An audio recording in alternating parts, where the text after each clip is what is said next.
Buenas noches a todos nuestros amigos del canal Clínica Jurídica Álvarez y Asociados que nos acompañan a las transmisiones que hemos intitulado Conociendo a la Constitución Política de los Estados Unidos Mexicanos. El día de hoy continuaremos con el artículo primero en su párrafo tercero y que a la letra dice: todas las autoridades en el ámbito de sus competencias tienen la obligación de promover, respetar, proteger y garantizar los derechos humanos de conformidad con los principios de universalidad, interdependencia, indivisibilidad y progresividad. En consecuencia, el Estado deberá prevenir, investigar, sancionar y reparar las violaciones a los derechos humanos en los términos que establezca la ley. Explicamos este párrafo en la forma siguiente. Punto número 1. Cuando dice nuestra Constitución, todas las autoridades, debemos de identificar a todas aquellas que pertenecen al Estado, es decir, a cualquiera de los poderes, ya sea poder ejecutivo, poder legislativo o poder judicial. 2.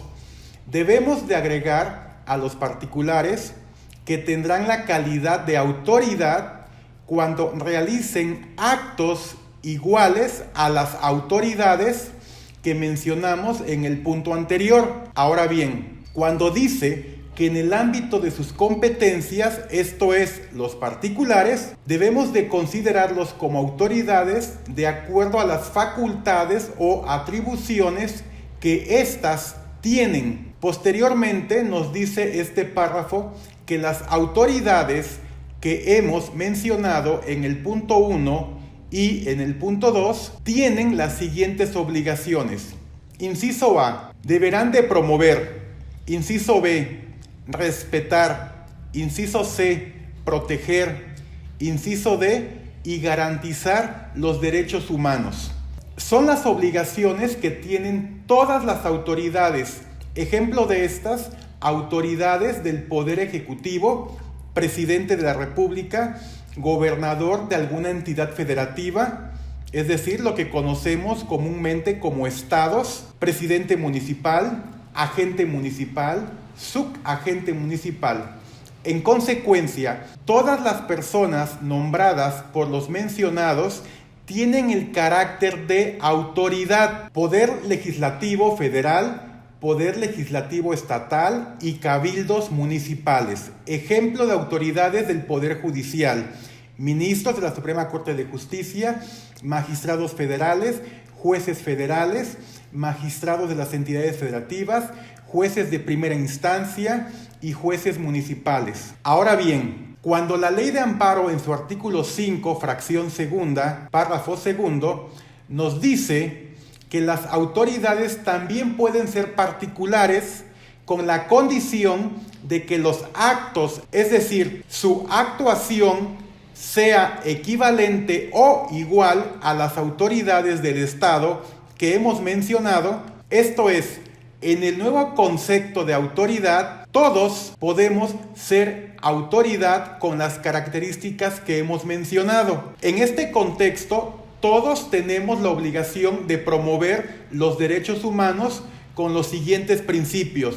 Universalidad, que quiere decir todas las autoridades, es decir, todos somos autoridad. Interdependencia, quiere decir que las autoridades federales y las autoridades locales tenemos la obligación de promover y de respetar, proteger y garantizar los derechos humanos. Indivisibilidad es igual que la interdependencia. Progresividad, se deben promover los derechos humanos en beneficio de la persona. Por lo tanto, el Estado tiene el compromiso de prevenir, de investigar y de sancionar. Esto debemos de entenderlo en la forma siguiente. El Estado tendrá la obligación de capacitarnos y educarnos a dicho compromiso a que él se comprometió ante instancias de carácter internacional, porque él tiene la obligación de prevenir, de investigar y de sancionar. En los supuestos que existan violación a los derechos humanos, el Estado tiene el compromiso de repararlos en los términos que establezca la ley. Y para esto podríamos citar como ejemplo la Ley General de Víctimas. Este tercer párrafo es muy ambicioso en el buen sentido que le debemos dar y a su vez un compromiso con las generaciones presentes y con las futuras que puedan agregar a su lenguaje cotidiano qué son los derechos humanos. El cuarto párrafo del artículo primero, en comento, prohíbe la esclavitud, es decir, ningún mexicano puede ser esclavo en nuestro país. Y si algún extranjero con estas características ingresa a nuestro territorio, obtiene su libertad. El quinto párrafo, que a la letra dice, queda prohibida toda discriminación motivada por origen étnico o nacional, el género, la edad, las discapacidades, las condiciones sociales, las condiciones de salud, la religión, las opiniones, las preferencias sociales, las preferencias sexuales, el estado civil o cualquier otra que atente contra la dignidad humana y tenga por objeto anular o menoscabar los derechos y libertades de la persona. El quinto párrafo que acabamos de leer va muy unido al tercer párrafo al que hemos hecho mención, porque quien tiene estas prohibiciones ya no son únicamente las autoridades, sino cualquier persona con su actuación que sea parecida a la de una autoridad. Esta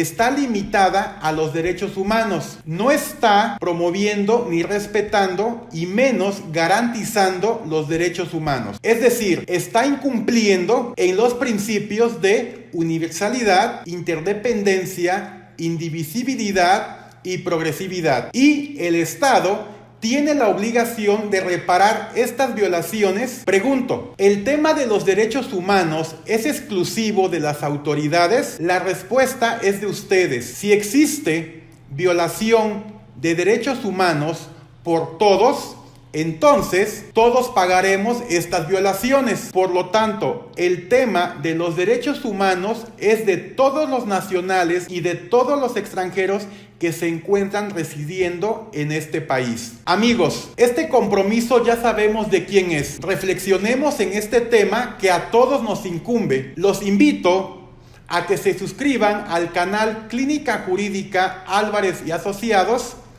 para que nos sigan en nuestras cápsulas informativas conociendo a la Constitución Política de los Estados Unidos Mexicanos. Buenas noches, gracias.